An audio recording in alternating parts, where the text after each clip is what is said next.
Hey guys, and welcome to another brand new video.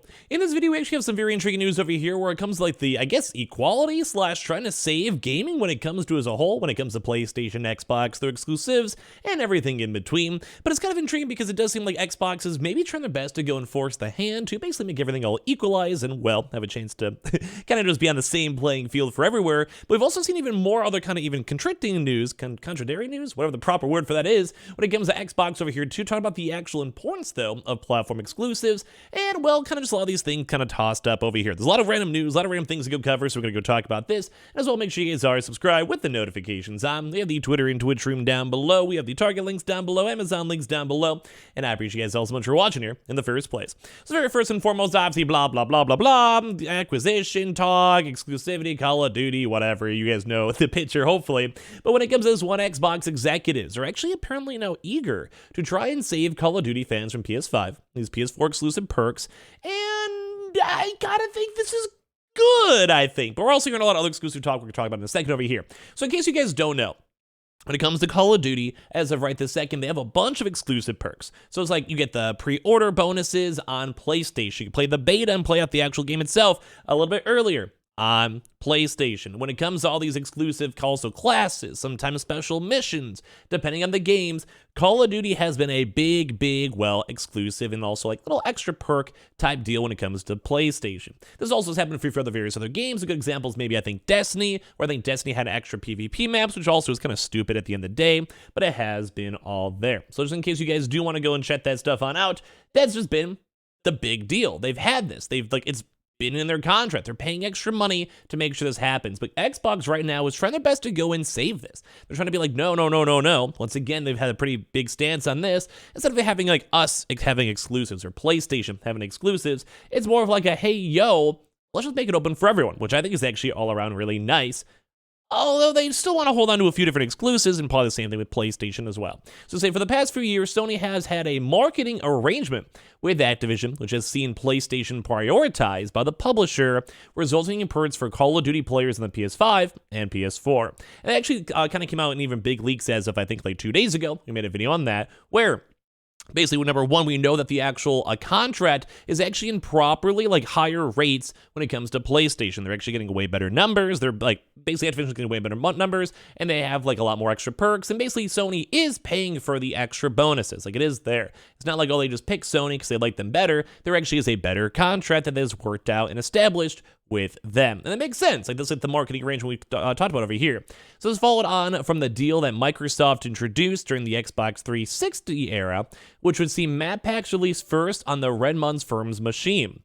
Now with this proposed $70 billion buyout of the brand, it's eager to eradicate the practice. So they basically want to try their best to make sure that literally none of that happens. They want to try to make sure everything's all going good, whatever. Should be noted that said perks have been getting increasingly meaningless as Call of Duty has gradually embraced crossplay and phased out player-based separating practices like map packs, which is also true too, which I think it's nice to note.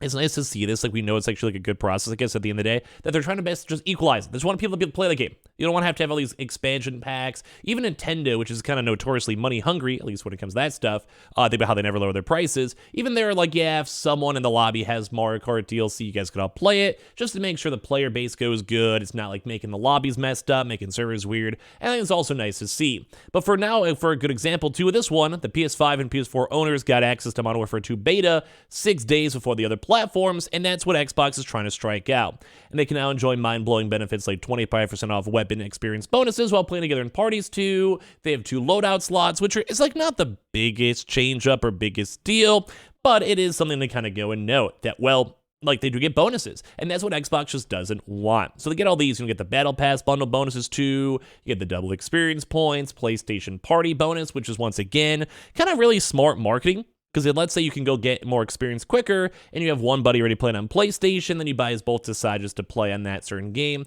Or as well, since they also have the pre-orders first, about a week early to go play the game, that means they probably get more pre-orders, which probably means they get more commitments on their sales and everything else too. And they also get the extra loadouts, which is just nice. Like, it's not the biggest deal, but it's big enough that people notice. However, though, we have said this, we've seen this on the ground, which I think is probably good. Obviously, PlayStation has paid for the money, so they kind of deserve it. Xbox, on their hand, well, they just want to pay the $70 billion, and they want to make it just like a nice baseline. Saying, however, Xbox boss Phil Spencer said that if his company is allowed to get his hands on Call of Duty, this practice will end.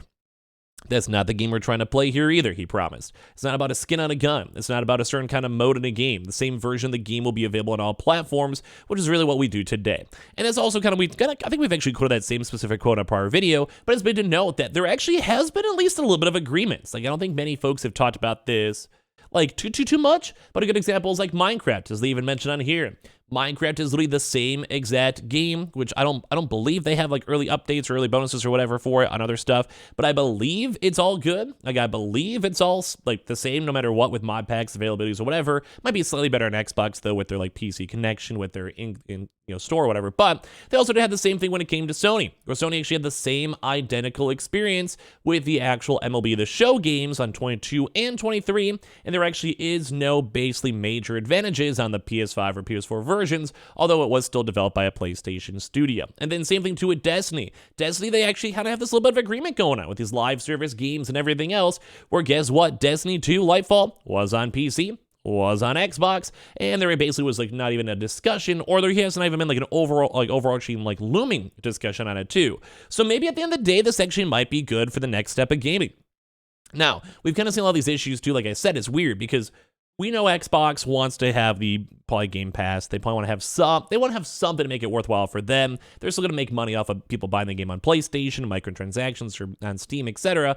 But they probably want to have something going on with it, at least something. So I don't know. I think it's cool. I think it's cool that at least right now they want to maybe have the baseline. If they commit to this long term, I think that's great. I think it's going to be awesome for gaming. Same thing too when it comes to Sony. If they can somehow maybe even like a 2-year exclusivity period, they may not want to. I mean, it's even harder for them, like say for Sony to get games on PC. But imagine how cool it'd be if they somehow had like a, hey, we'll give you Halo a year later. Hey, we'll give you God of War a year later.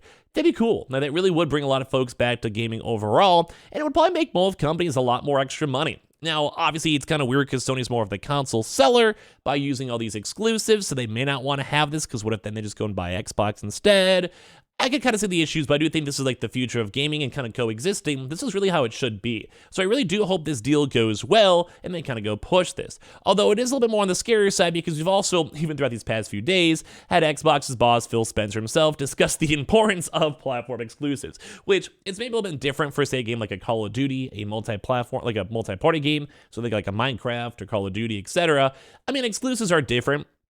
So that's kind of why I kind of feel like these will probably never happen. But titles like Starfield just won't be available on other platforms. So it's kind of weird because they don't have to. I mean, it makes sense.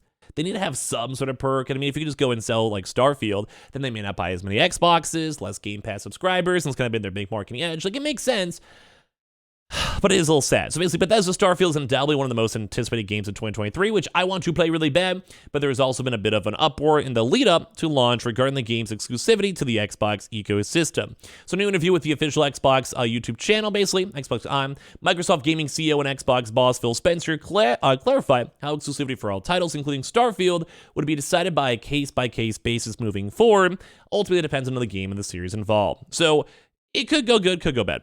We have to see. So it further mentioned how it could be just part of the marketing beats on consoles as they want to sell systems and stay competitive. What's also reiterated is that Xbox won't be taking existing releases away from platforms like PlayStation. It will continue to support those communities such as games with, like, say, Elder Scrolls Online, Minecraft, or Fallout 76. But I'll be very curious to see on, like, let's say the next Fallout game. Will that still be available? Will that still be around? We'll have to go and see. And as well, we'll also go and maybe not. Like, maybe they will stop supporting at some point. What about like Elder Scrolls Online? Will that stop at some point? I don't know. They say, I don't think I ever said Starfield was not going to be exclusive to Xbox. I think what I said is that we're going to take it on a case-by-case basis. So even for Call of Duty, that might be open for everyone. Same on the multiplayer side. Some other games, like, say, like these exclusives, might not. Same with PlayStation, though. They'll probably be the same boat. And so we're going to probably pull these games that are on other platforms. We're not going to pull these games on other platforms, so we'll continue to support the communities of games. Elder Scrolls Online has been doing their annual drops and content drops. Those have been on PlayStation. We've updated Fallout 76 on all the platforms at the same time, and exclusive titles in the console space as part of the business. All platform holders do it. So also think Nintendo. There are marketing beats for the platform. Our competitors have a lot of exclusive games, so we were launching new games on Xbox, PC, and cloud. Some of those won't be available for other platforms, basically like say for PlayStation as well. But so example in Bethesda of us pulling something away from the PlayStation community, or us not going to continue updating those, which I do think is also nice at the end of the day. So I don't know, we have like a little bit of back and forth over here where it seems like it might be nice for the future of say Call of Duty to have these baselines where everyone wins, but we also have to kind of see if that makes sense. We have to see if that works. We have to see if everything else is tied on in. And yeah, at the end of the day, yeah, I don't know. It's kind of just weird. It's like, I guess we'll see. Like there's just a really big limbo right now for gaming, and no one really knows what they're going to do or how they're going to decide or if Xbox is going to get Activision. So it's just kind of all over the place. So give me your thoughts and comments down below. And as well, make sure you guys are subscribed with the notifications on. We got that Twitter and Twitch down below, Target links down below, Amazon links down below. And I appreciate y'all so much for watching here in the first place.